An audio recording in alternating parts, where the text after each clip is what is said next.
Y'all,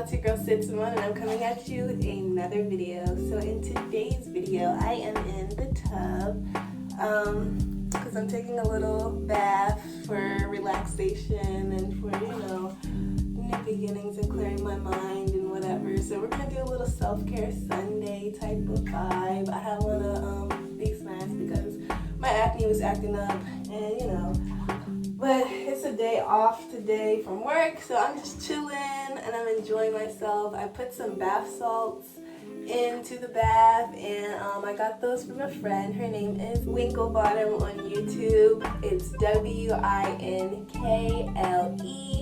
bottom BOTTOM, and I recommend you guys look her up. She's spiritual and she's very positive vibes, very positive energy. She's definitely a great mention for this self-care Sunday. So please go look her up after you watch this video.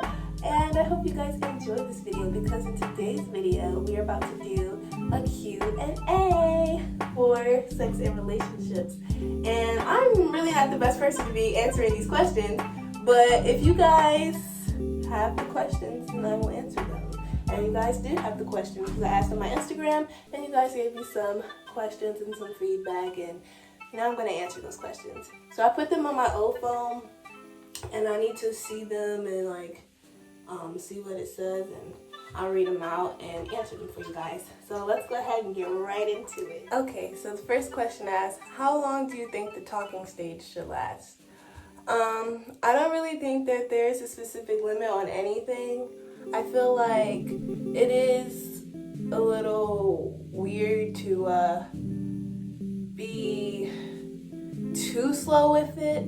Like if you're like, oh, it's been like a whole 2 months or more, it's like, okay, am I gonna get cuffed or type shit. But I don't know, I mean, everybody moves at a different pace. I don't think that there is a specific time limit for the talking stage.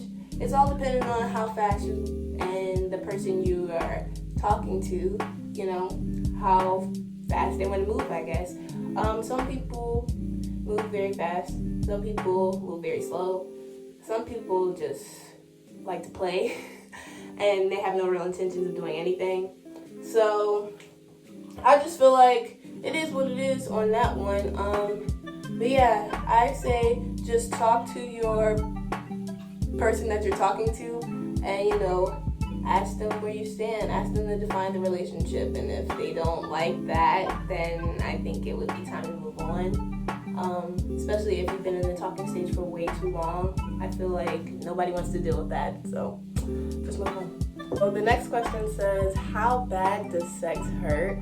I'm guessing this is like a younger person who hasn't had sex yet. I feel like that depends on you, really. Like, everybody is different. Sex is different for everyone. Your pain tolerance, I don't know how to really tell you. Like, personally, it hurt, yes, a little, but it wasn't like the worst pain in the world. I think you'll be okay. So I wouldn't stress that, for real. Alright, so the next question says, what should you do if you catch your partner cheating? I have never really been cheated on before, but honestly, I feel like if you're being cheated on and that person doesn't respect and love you, and if that's what you want from that person and you're not getting it, then it's time to go. Like, people who cheat, they just don't care about you. I mean, and it's crazy because some people will be like, no, I do love them, I do have feelings for them, I want them to stay in my life, I want to be with them, I just want this other person as well. I feel like that's some BS. No. If your partner is cheating on you, just move on. That's all I would really say about that. So I went ahead and took my mask off, by the way, but anyways, we're about to get into the next few questions. So this next question says, when is a good time to get a promise ring?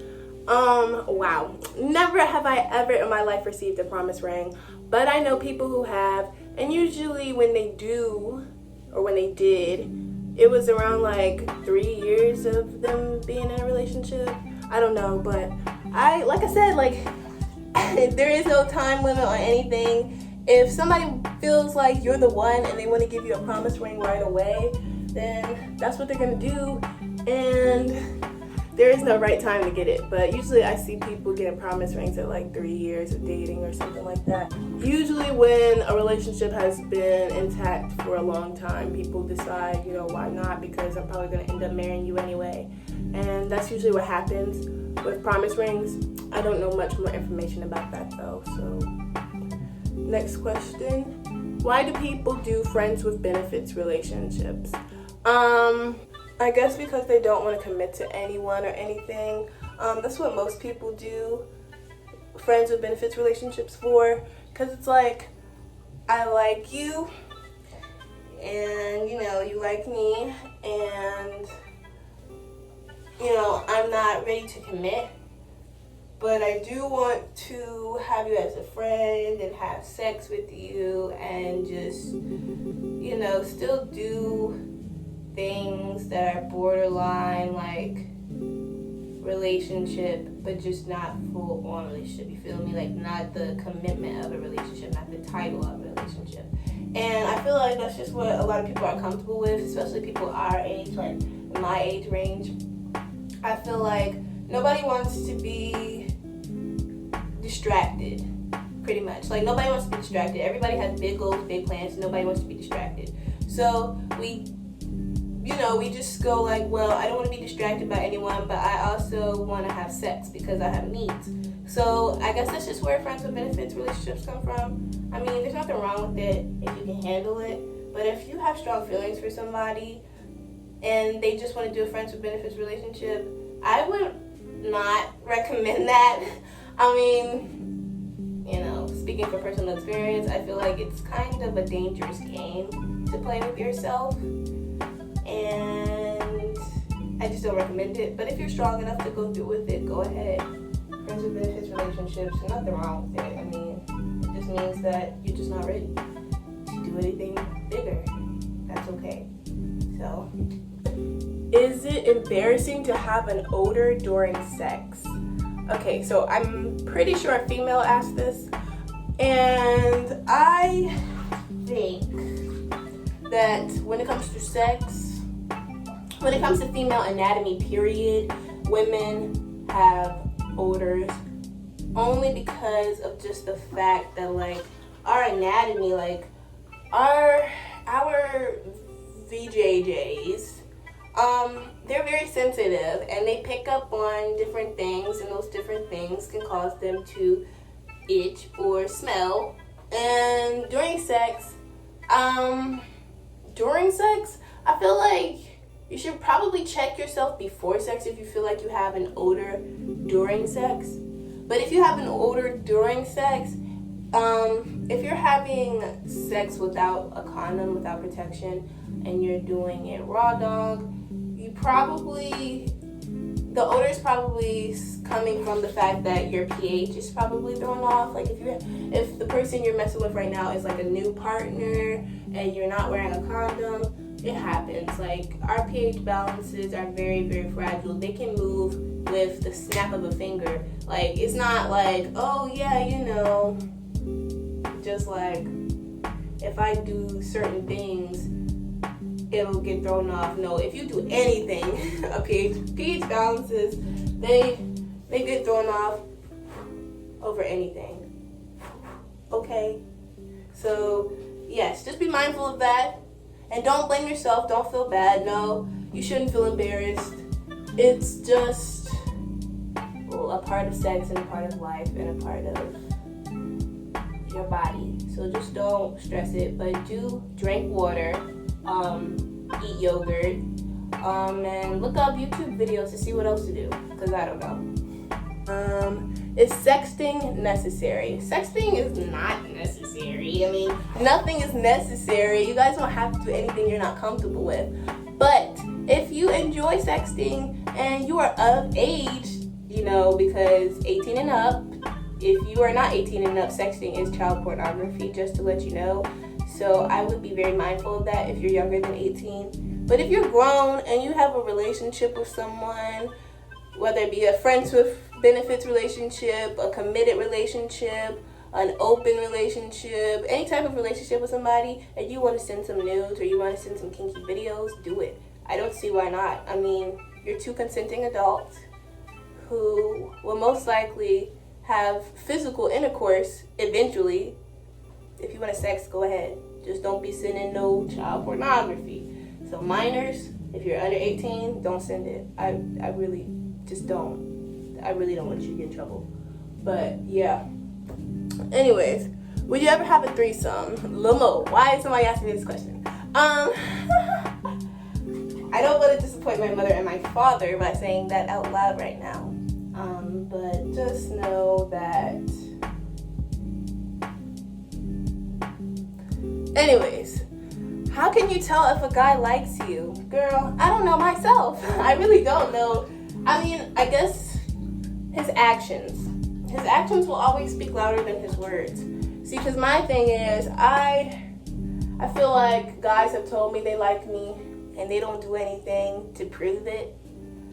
And then I meet guys who don't say anything about how much they like me. They just prove it. And then I've met guys who have said something about it and done something about it, but it still didn't go nowhere and it still didn't mean anything really in the end. So it's like,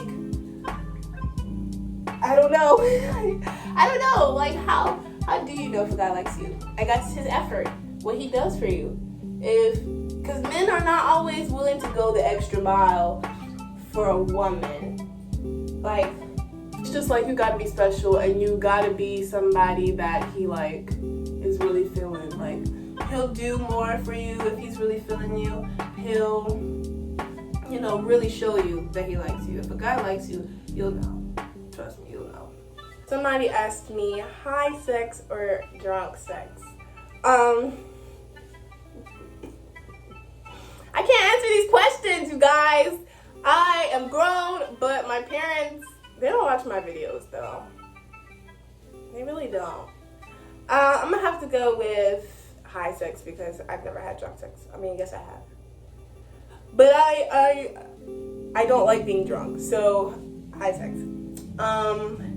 Do you think people our age should have babies and families? I think people our age should do whatever they want to do if they feel ready. I feel like at first I will admit, I was looking at everyone like, why is everyone getting married? Why is everyone having babies? We just got out of high school like 2-3 years ago. What is going on? But now I'm kind of like, you know what? If people are ready, then that's just because they're at a different mindset than I am. They're at a different level in life than I am. And it's not like that they're better than me or anything, or that they're beneath me or anything. It's that they have found what they want to do with their life. They have found their purpose at a young age, and that's to raise a family. And there's nothing wrong with that. And sometimes, you know, I know for some of the people, like I know a lot of people who have planned these families, but there are some people who it was like an accident. But at the same time, everything happens for a reason, and they are still striving to be great mothers, fathers, whatever. And I feel like if you are at that point in your life where you are ready to do that, do it. There is no time limit on anything. There is no time of like, oh, this is when you have to do this. No, it's not even like that. Do what you want to do. Last question, and then we're going to wrap this video up. It says, what's a good way to get over someone? Child, you tell me. Because I don't know. I really don't. Like, I'm actually trying to get over someone right now. I mean, it's kind of working a little. But, I mean, it doesn't really help that I see them every day. And that's basically how I would answer this question. There are many different things you could do to get over somebody, like productive things that you could do to get over somebody.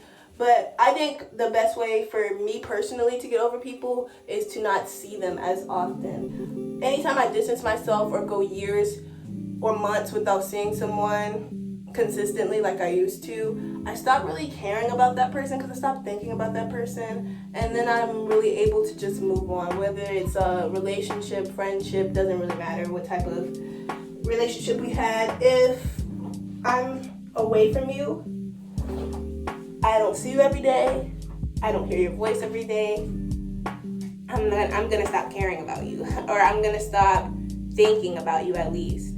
So yeah, I think distance is the best way to get over somebody. But if you can't do that, then hobbies, draw, sing, dance, do whatever you do. Play basketball, just do anything to get your mind off of it. And that's basically what I would say. I don't recommend rebounding. I don't.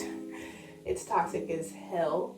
But if you want to do that, you can too. Rebounding, moving on to somebody else right after.